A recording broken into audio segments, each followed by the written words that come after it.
Good morning, Kitchen Witches. This is your tarot and menu inspiration for the day. I am Chef Lisa, editor-in-chief of A Chef's Grimoire magazine. This is chapter 2, just came out in July. So check it out. In here, it's based off of the Magician. So the Magician is our archetype, and then we have cameo appearances from the 4 aces. But I digress. Today we are pulling a card, and that is going to be what we're going to look out for, what's going to be the inspiration for the day, and its energy is going to be how we're going to menu plan. Breakfast, lunch, and dinner. And that is exactly what we do in the magazine. We pick a card or many cards, and those are what we interview. We take them into the kitchen, we build meals off of them.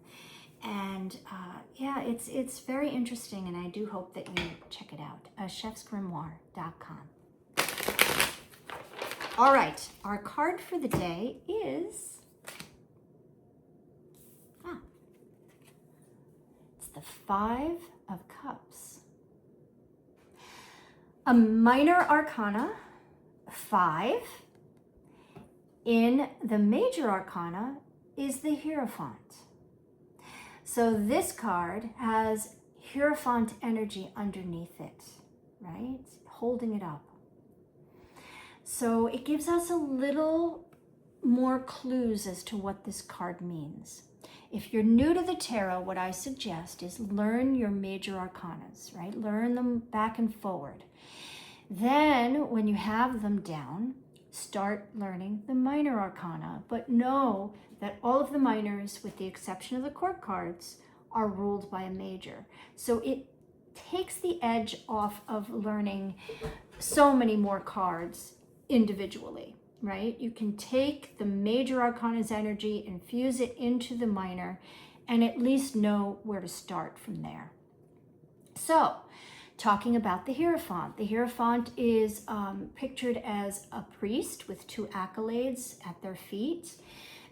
He is preaching what he knows, right? He is the keeper of the keys, and he's preaching what he knows. It's a card about institutions, about spiritual or higher learning. And then we bring it into this card, right? We could go on and on about the Hierophant, but I'm going to leave it there because I want to bring that energy now into the card of the day. So, as depicted by Pamela Coleman Smith, this is a Rider-Waite-Smith card, right? From the Rider-Waite-Smith deck. And that is another thing that I recommend you learn with, right? It's great to look at all the beautiful tarot decks out there and pick one that resonates with you. Maybe it's a cat tarot, or I don't know, dog tarot, snake tarot, whatever. But when it comes down to it, learn from the Rider-Waite-Smith deck first, because tarot's been around for centuries, right? And depicted prior to 1910, only the major arcanas were drawn, art, right? The minor arcanas were just the suits. So it would be 5 swords, 5 pentacles, 5 cups. It wouldn't be any pictures. So they didn't have the meaning that they started to take on when Pamela Coleman Smith took it upon herself to draw them. So it brought a whole new world of meaning to the tarot cards when she did that. And that is her legacy. Nobody can take that from her. So when we get into other pictorials of different decks, most, not all, are based on the drawings of the Rider-Waite-Smith deck. But some are not. And if you're learning a tarot deck, it's best to learn the one that started it all. And then from there, you can collect a million tarot decks, right? That are all different in all the different things that you like. But if you know the Rider-Waite-Smith deck, you pretty much can interpret most others. So getting back to this card, the 5 of Cups. Cups is our emotions, right? It's everything that we feel. And feelings are not set in stone. They ebb, they flow. We try to suppress them, but we're not always successful because they're water energy, right? Water can get into things that no sword, no fire, and no earth thin thing can get into. So water just seeps into everything, and that is our emotions. So this person with their back to us in a black cape is looking towards the water, probably towards a town, because there's a little small, I want to say castle, but it's not really, in the background, a few trees, no mountains that I can see, but there is a bridge, right? Probably going over the water. So where he is, he's separated from what is life on the other side. He's got 5 cups, 3 of them are spilt or toppled over, but 2 are standing. And interestingly enough, the 2 that are standing are behind him, where he's not facing. He's facing the cups that are spilt and the society that is on the other side from where he is.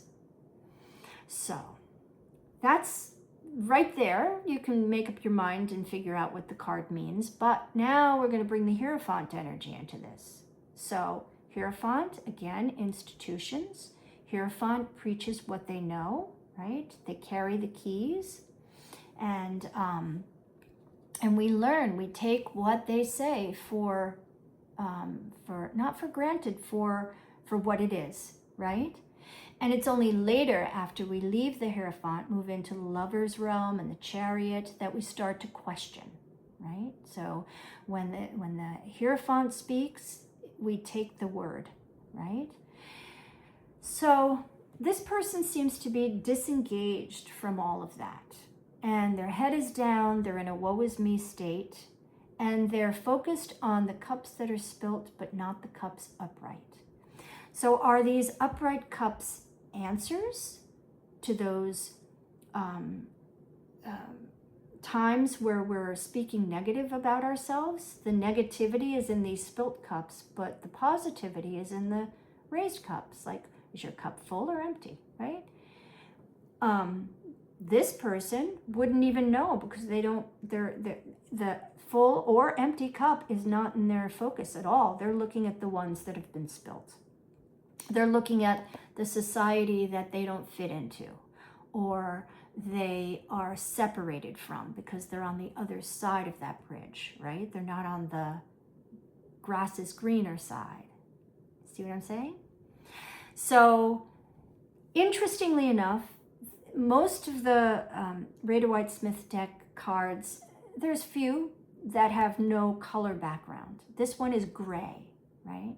Gray as a color is, it could represent a veil, right? The veil that's between knowing and not knowing, brought into this card. Gray is also a symbolic color of knowing our thoughts that are unclear. So it's that gray line. You know what I'm saying? It's like that gray area that isn't spot on, and it's not off either. It's just a gray area that people don't mess with much. So that's interesting that the card has that background. They're standing on what looks like sandy soil. There's not a lot of green there. Green is earth and energy, things we can touch and feel, and therefore they're not really standing on a foundation of sorts that are earthen, that will hold them, right? It's more sand, and sand you can sink into. So they're sullen in their feelings, right? They're sullen on the ground that they're standing on. They're feeling separated from world that looks like it's greener on the other side. Yeah. So we're going to think about that today. We're going to think about maybe this person just, maybe they're in an institution, right? Because we do have Hierophant energy under it. Maybe they're in school, in college, and maybe they've just discovered that the major that they have is not something they want to do,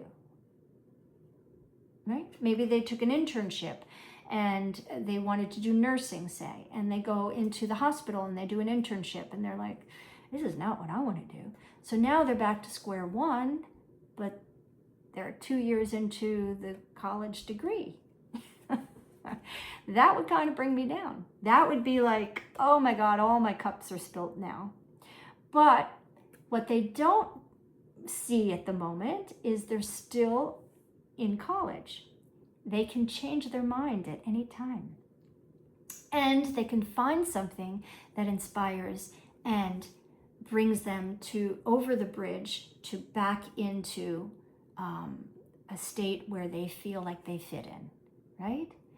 So with all negatives, there's also positives. You just got to find them. And sometimes it takes a solemn moment to do that.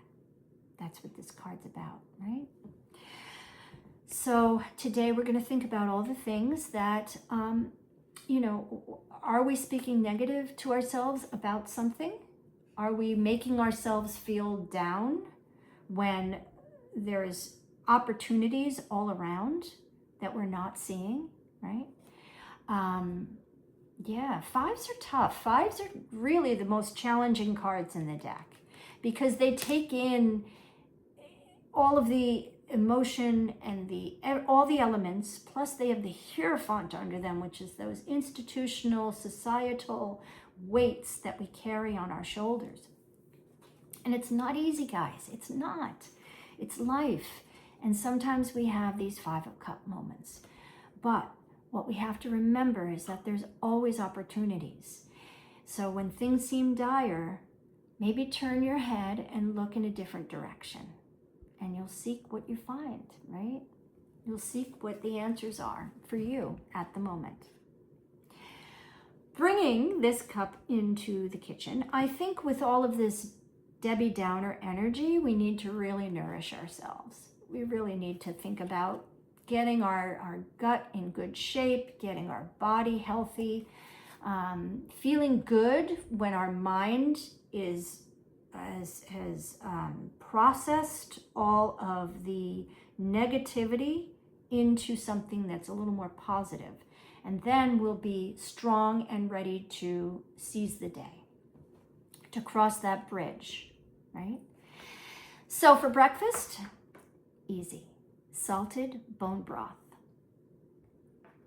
Yeah.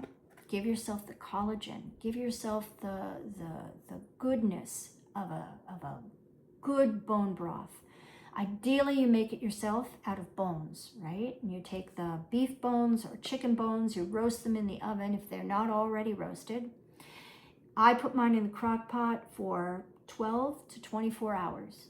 What I like in my bone broth is when I'm straining out the bones, I can basically squeeze them and they disintegrate in my hand.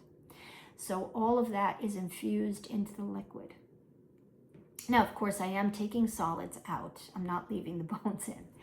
But yeah, and then you strain it and you've got this gorgeous broth. That is collagen rich because, and you know it because once it's chilled, when you shake it, it gels a little bit or a lot. I like a lot. That's nourishment in a cup. So you pour it into a cup, you add some salt to your taste, and it's delicious and a delicious breakfast. So, so good for you.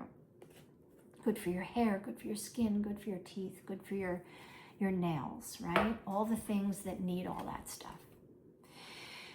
That's it, bone broth. And then if you want to, you can eat something else a little later, a snack or what have you, but that's gonna break your fast because it's gonna immediately bring the nourishing goodness, right? You can feel it, all the nourishment just going down your esophagus into your stomach, and it warms you a little bit.